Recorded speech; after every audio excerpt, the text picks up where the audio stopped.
जय हिंद दोस्तों, मैं किशन आप सबका स्वागत करता हूं और शुरू करते हैं आज के डिफेंस समाचारों को। चलिए बढ़ते हैं डिफेंस अपडेट की तरफ, जो कि भारत के कैट्स वॉरियर को लेकर आ रही है और एक बड़ी अपडेट है दोस्तों। दरअसल एचएएल अब पूरी तरीके से तैयार है कि एरो इंडिया 2025 यानी कि एरो इंडिया 2025 में कैट्स वॉरियर पर जितनी भी डेवलपमेंट हुई है उसका अनावरण वो कर देगा। और ये इंडियन एयरफोर्स के लिए दोस्तों एक डेडिकेटेड लॉयल विंगमैन प्रोग्राम भी है।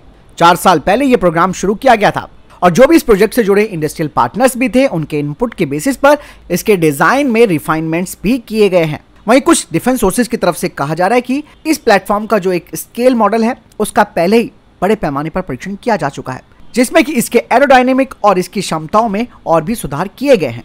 कैट्स वॉरियर में दोस्तों एडवांस आर्टिफिशियल इंटेलिजेंस आधारित सॉफ्टवेयर भी है जो कि इसे हाई लेवल की ऑटोनॉमी प्रदान करता है। इसके अलावा दोस्तों एचएएल इस कैट वॉरियर को अपनी लड़ाकू क्षमताओं को बढ़ाने के लिए और ज्यादा अत्याधुनिक टेक्नोलॉजी से लैस कर रहा है, जिसमें कि एक आईएसआर फायर कंट्रोल रडार भी होगा और साथ ही इसमें advance short range air to air missile लगाई जा सकती है। और ये जो वॉरियर है वो मैन्ड और अनमैन्ड टारगेट्स को इंगेज कर सकता है और इसका जो मैक्सिमम टेक ऑफ वेट है वो 1.1 टन का होने वाला है। यहाँ पर दोस्तों एक चीज और मैं आपको बता दूं जो सबसे खास बात है कि एचएएल 2025 के अंत में इसकी पहली उड़ान भी करने की योजना बना रहा है और ये भारत का यूकैफ क्षमताओं के लिए एक बहुत बड़ी छलांग भी होगी।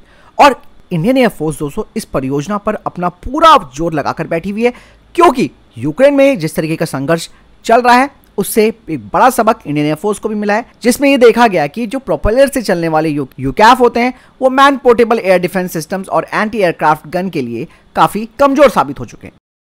चलिए बढ़ते हैं नेक्स्ट अपडेट की तरफ। दोस्तों भारत ने अमेरिका को एक बड़ा झटका दिया है और अमेरिका पर भारत की निर्भरता अब कम हो जाएगी। अब भारत अमेरिका पर एक खास उपकरण के लिए निर्भरता पूरी खत्म करने वाला है। दरअसल दोस्तों विक्रम साराभाई स्पेस सेंटर की तरफ से एक स्वदेशी रूप से प्राइमरी एक्चुएटर्स का निर्माण किया गया है जिसका नाम डालिया है। इस डालिया को जो लिमिटेड सीरीज प्रोडक्शन वाले वर्जन है तेजस एयरक्राफ्ट के उन पर लगाया जाएगा। और यही दोस्तों एचएएल ने भी पहले से इन स्वदेशी एक्चुएटर्स की इंटीग्रेशन टेस्टिंग पूरी कर ली है, जिसे कि उन्होंने national law and bird facility Bangalore में आयोजित किया। यहाँ पर सबसे महत्वपूर्ण बात यह है कि ये जो दोस्तों प्राइमरी एक्चुएटर्स हैं ये बहुत ही क्रिटिकल और महंगा कंपोनेंट है तेजस एयरक्राफ्ट के फ्लाइट कंट्रोल सिस्टम का, जिसे कि हम अमेरिका से इंपोर्ट करवाते हैं। और अब ये स्वदेशी एक्चुएटर्स अमेरिकी एक्चुएटर्स की जगह लेना शुरू कर देंगे।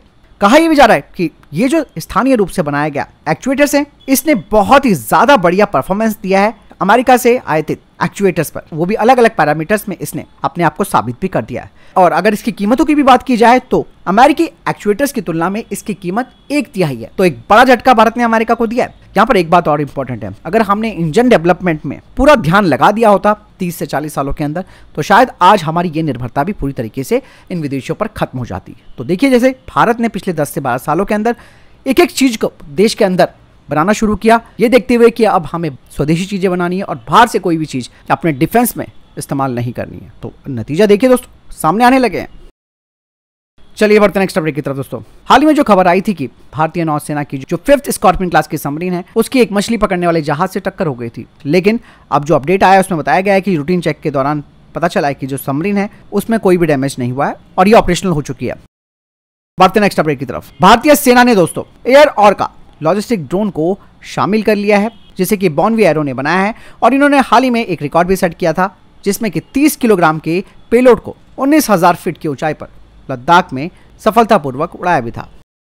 बढ़ते नेक्स्ट अपडेट की तरफ जो कि एएमसी को लेकर आ रही है और एएमसी को लेकर डीआरडीओ चीफ ने आखिरकार इसकी टाइमलाइंस बता ही दी है। उन्होंने कहा कि एएमसी का जो डेवलपमेंटल ट्रायल है वो 2034 यानी कि 2034 तक होगा और इंडक्शन 2035 तक, यानी कि एक लंबा वेट हमें करना पड़ेगा। बढ़ते नेक्स्ट अपडेट की तरफ। दोस्तों गुयाना भारतीय डिफेंस कंपनीज के साथ बातचीत कर रहा है ताकि वो fast patrol vessel, offshore patrol vessel और स्मॉल आर्म्स एमुनिशन को इन कंपनियों के साथ मिलकर तैयार करें। बढ़ते नेक्स्ट अपडेट की तरफ। हाल ही में भारतीय थल सेना के प्रमुख जनरल उपेंद्र द्विवेदी ने नेपाल की यात्रा की और ये यात्रा काफी सफल भी रही है, लेकिन दोस्तों यहाँ पर यह बात भी सामने आई है कि शायद एक बार फिर से गोरखा भारतीय सेना में शामिल हो सकते हैं। हालांकि गोरखाओं को शामिल करने को लेकर भारतीय थल सेना प्रमुख ने बातें आगे बढ़ाई भी हैं, लेकिन आधिकारिक तौर पर अभी नेपाल की तरफ से कोई ऐलान नहीं किया गया है, क्योंकि अग्निवीर के लिए तो नेपाल तैयार है ही नहीं। वर्तमान में इंडियन आर्मी में 32,000 सैनिक नेपाल से ही आते हैं। बढ़ते नेक्स्ट अपडेट की तरफ। दोस्तों भारतीय नौसेना को अगले महीने कलवरी क्लास की 6th सबमरीन वार्कशीट मिलने जा रही है। इसके अलावा प्रोजेक्ट 75I पर भी काम आगे बढ़ चुका है, जिसके तहत इंडियन नेवी को 6 एडवांस सबमरीन्स मिलेंगी जो कि AIP टेक्नोलॉजी से लैस होंगी। वर्तमान में इंडियन नेवी के पास कोई भी एयर इंडिपेंडेंट प्रपोजल यानी कि AIP सिस्टम वाली पनडुब्बी नहीं है। प्रोजेक्ट 75I के लिए दोस्तों पनडुब्बी के लिए टेक्निकल और फील्ड इवैल्यूएशन तो पूरा हो चुका है। अभी स्टाफ की तरफ से इवैल्यूएशन चल रहा है, उसके बाद ही फाइल जो है वो मिनिस्ट्री ऑफ डिफेंस के पास जाएगी और वहीं से अप्रूवल के बाद जो कॉन्ट्रैक्ट नेगोशिएशन कमेटी है वो इस पर विचार करेगी। दोस्तों एक बड़ी update 5th generation fighter jet को लेकर आ रही है और अब जो पार्लियामेंट्री डिफेंस कमेटी है वह 5th जनरेशन फाइटर जेट खरीदने के लिए ओवर द काउंटर खरीद की मांग को दोहरा सकती है। दरअसल MRFA परियोजना में आप सब जानते हैं कि देरी हो रही है और लंबे समय से खरीद चुनौतियां भी सामने आ रही है। बहुत सारी चीजें हैं जो कि इस वक्त इंडियन एयरफोर्स को बैकफुट पर ला रही हैं। लेकिन अब ये जो पैनल है उसने सिफारिश की है कि सरकार को अब बिना टाइम गंवाए 5वीं पीढ़ी के फाइटर जेट्स खरीदने पर विचार करना होगा ताकि भारतीय वायुसेना आरामदायक स्थिति में आ सके। इन सब चिंताओं के बावजूद भी रिपोर्ट में यह एक्सेप्ट किया गया है कि इंडियन एयरफोर्स देश की रक्षा करने में पूरी तरीके से सक्षम है, लेकिन उनके पास स्क्वाड्रंस की कमी है जिसकी वजह से चुनौतियों का सामना तो करना पड़ रहा है। MRFA की अनुमानित लागत $20 बिलियन है यानी कि $20 बिलियन है।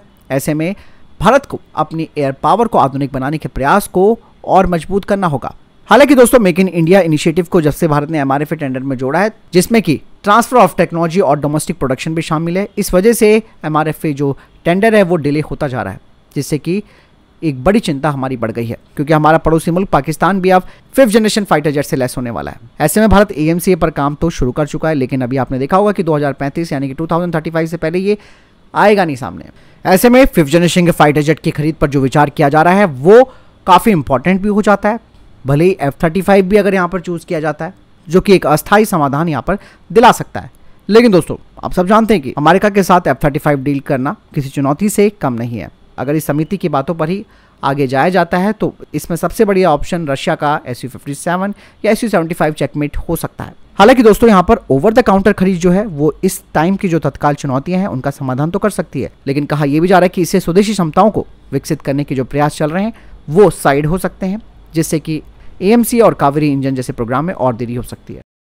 दोस्तों भारत और वियतनाम के बीच अब गाइडेड पिनाका रॉकेट सिस्टम की सप्लाई को लेकर बातचीत शुरू हो चुकी है। दरअसल वियतनाम अपनी BS-21 और BM-14 मल्टीपल रॉकेट लॉन्चरों के पुराने बेड़े को बदलना चाहता है, जिसे कि उन्होंने सोवियत संघ से मंगवाया था। कहा जा रहा है कि वार्ता जो है भारत और वियतनाम की एक शुरुआती चरण में पहुंच चुकी है और औपचारिक सौदा होने के लिए अभी कुछ महीने और लग सकते हैं। DRDO के द्वारा विकसित गाइडेड पिनाका सिस्टम अपनी एडवांस स्ट्राइक क्षमताओं के कारण अंतर्राष्ट्रीय बाजार में काफी लोकप्रियता हासिल कर चुका है।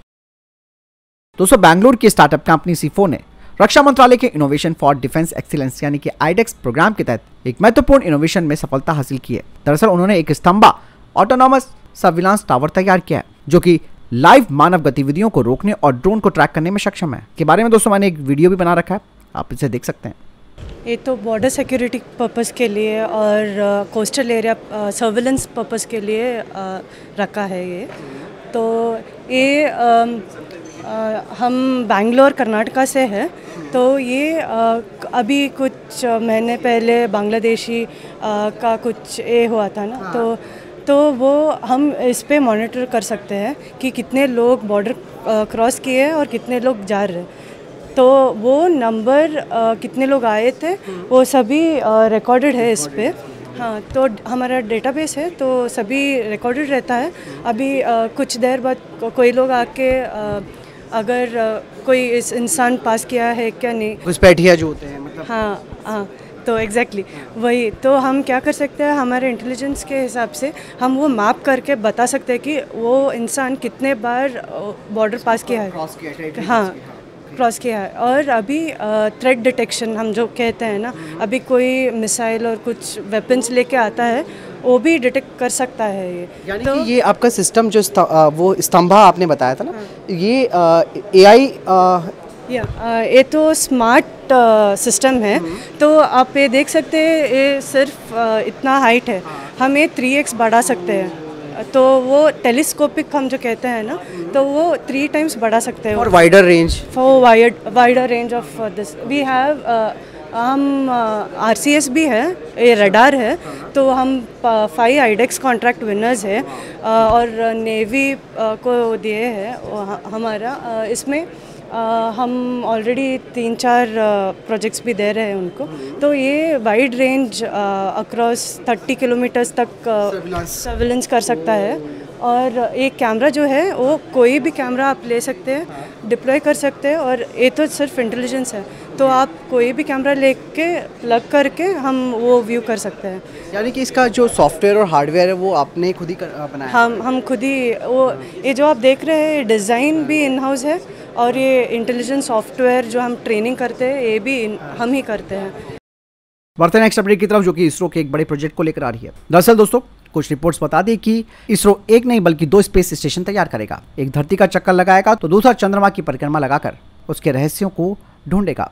धरती और ऑर्बिट में चक्कर लगाने वाला स्पेस स्टेशन ISS और चाइना के तियांगोंग स्पेस स्टेशन के बाद दुनिया का ये तीसरा स्पेस स्टेशन होगा। यही नहीं, भारत अब चंद्रयान 4 को भी लॉन्च करेगा। 2028 में इसे लॉन्च किया जाएगा और इसके बाद भारत का मून स्पेस स्टेशन की तरफ आगे कदम बढ़ेगा। इसके अलावा दोस्तों नासा भी भारतीय एस्ट्रोनॉट्स को ट्रेनिंग दे रहा है। तो फिलहाल इतने के टॉप डिफेंस अपडेट। वीडियो के सामने कोई प्रश्न जवाब आपको कोई सवाल कमेंट सेक्शन में लिखकर जरूर पूछ सकते हैं। वीडियो को लाइक और शेयर जरूर कीजिएगा। जय हिंद, वंदे मातरम।